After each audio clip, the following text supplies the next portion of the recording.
இந்த வீடியோவில் நாங்கள் எதை பற்றி பார்க்க போகிறோம்னா, உலகத்தில் அதிகமாக ஏர் கண்டிஷன் அதாவது ஏசி மெஷின்களை ஏற்றுமதி செய்த முதல் 10 நாடுகள் எதுன்றதை தான் டீட்டெயிலாக பார்க்க போகிறோம். இந்த ஏற்றுமதியினால் எவ்வளவு பில்லியன் டாலர்ஸ் இவர்களுக்கு வருமானமாக கிடைத்திருக்கிறது என்பதையும் டீட்டெயிலாக பார்ப்போம். சேனலுக்கு ஃபர்ஸ்ட் தடவை வந்திருந்தால் மறக்காமல் சப்ஸ்கிரைப் செய்யுங்க, மற்றவங்களுக்கும் ஷேர் செய்யுங்க, அதிக பயனுள்ளதாக இருக்கும். நேர்கள் அனைவருக்கும் அஸ்ஸலாமு அலைக்கும் வரஹ்மத்துல்லாஹி வபரகாத்துஹ். இறைவனுடைய சாந்தியும் சமாதானமும் என்றென்றும் நம் அனைவர் மீதும் உண்டாவதாக.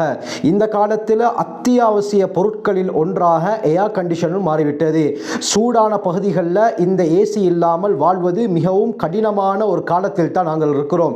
இந்த ஏர் கண்டிஷன் மெஷினை அதிகமாக ஏற்றுமதி செய்யக்கூடிய முதல் 10 நாடுகள் எது, இதன் மூலமாக எந்த அளவுக்கு லாபம் ப்ராஃபிட் அவர்களுக்கு கிடைத்திருக்குது என்று பார்த்தால், இந்த லிஸ்ட்ல 10வது இடத்தை பிடிக்கக்கூடிய நாடு Malaysia.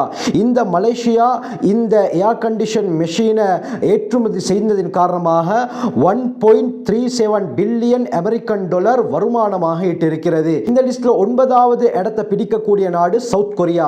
South Korea air condition மெஷினை ஏற்றுமதி செஞ்சதின் காரணமாக 1.40 பில்லியன் அமெரிக்கன் டாலரை வருமானமாக ஈட்டிருக்கிறது. 8வது இடத்தை பிடிக்கக்கூடிய நாடு கனடா. கனடா இந்த ஏர் கண்டிஷன் மெஷினை ஏற்றுமதி செய்ததின் காரணமாக 1.42 பில்லியன் அமெரிக்கன் டாலரை வருமானமாக ஈட்டிருக்கிறது. 7வது இடத்தை பிடிக்கக்கூடிய நாடு ஜேக்கியா என்ற யூரோப்பை சேர்ந்த ஒரு நாடு. இந்த நாட்டுடைய எல்லை பகுதியாக ஜெர்மனி, ஆஸ்திரியா போன்ற நாடுகள் இருக்குது.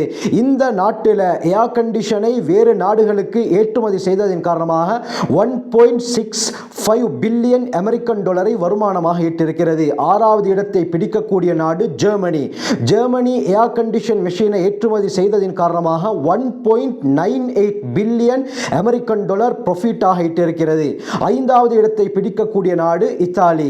இத்தாலி ஏர் கண்டிஷன் மெஷினை ஏற்றுமதி செய்ததின் காரணமாக 2.39 பில்லியன் அமெரிக்கன் டாலரை வருமானமாக ஈட்டிருக்கிறது. இந்த லிஸ்ட்ல 4வது இடத்தை பிடிக்கக்கூடிய நாடு யுஎஸ்ஏ. இந்த யுஎஸ்ஏ இந்த ஏர் கண்டிஷன் மெஷின்களை ஏற்றுமதி செய்ததின் காரணமாக 3.03 பில்லியன் அமெரிக்கன் டாலர்களை வருமானமாக ஈட்டிருக்கிறது. 3வது இடத்தை பிடித்திருக்கக்கூடிய நாடு தாய்லாந்து. 6.89 பில்லியன் அமெரிக்கன் டாலரை ஏர் கண்டிஷன் மெஷின்களை ஏற்றுமதி செய்ததின் காரணமாக ப்ராஃபிட்டாக அடைந்திருக்கிறது. இந்த லிஸ்ட்ல 2வது இடத்தை பிடிக்கக்கூடிய நாடு மெக்சிகோ. மெக்சிகோ ஏர் கண்டிஷன் மெஷின்களை ஏற்றுமதி செய்ததின் காரணமாக 7.61 பில்லியன் அமெரிக்கன் டாலர்களை வருமானமாக ஈட்டிருக்கிறது.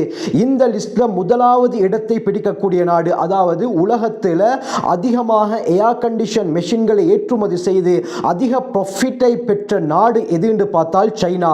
சைனா இந்த ஏர் கண்டிஷன் மெஷின்களை ஏற்றுமதி செய்ததின் காரணமாக எந்த அளவுக்கு ப்ராஃபிட்டை அடைந்திருக்கிறது என்று பார்த்தால் 26.20 billion American dollar, 26.20 billion American டாலரை ப்ராஃபிட்டாக சைனா ஈட்டிருக்கிறது. எனவே தான் சைனா உலகத்தில் முன்னணி நாடாக, வல்லரசு நாடாக அமெரிக்காவுடன் போட்டி போடக்கூடிய அளவுக்கு பலம் பொருந்திய நாடாக இருக்குது. எனவே இது போன்ற சுவாரஸ்யமான பல விடயங்களை நீங்கள் அறிந்து கொள்ள வேண்டுமா? எங்களோட சேனலை சப்ஸ்கிரைப் செய்யுங்க, மற்றவங்களுக்கும் ஷேர் செய்யுங்க, அதிக பயனுள்ளதாக இருக்கும்.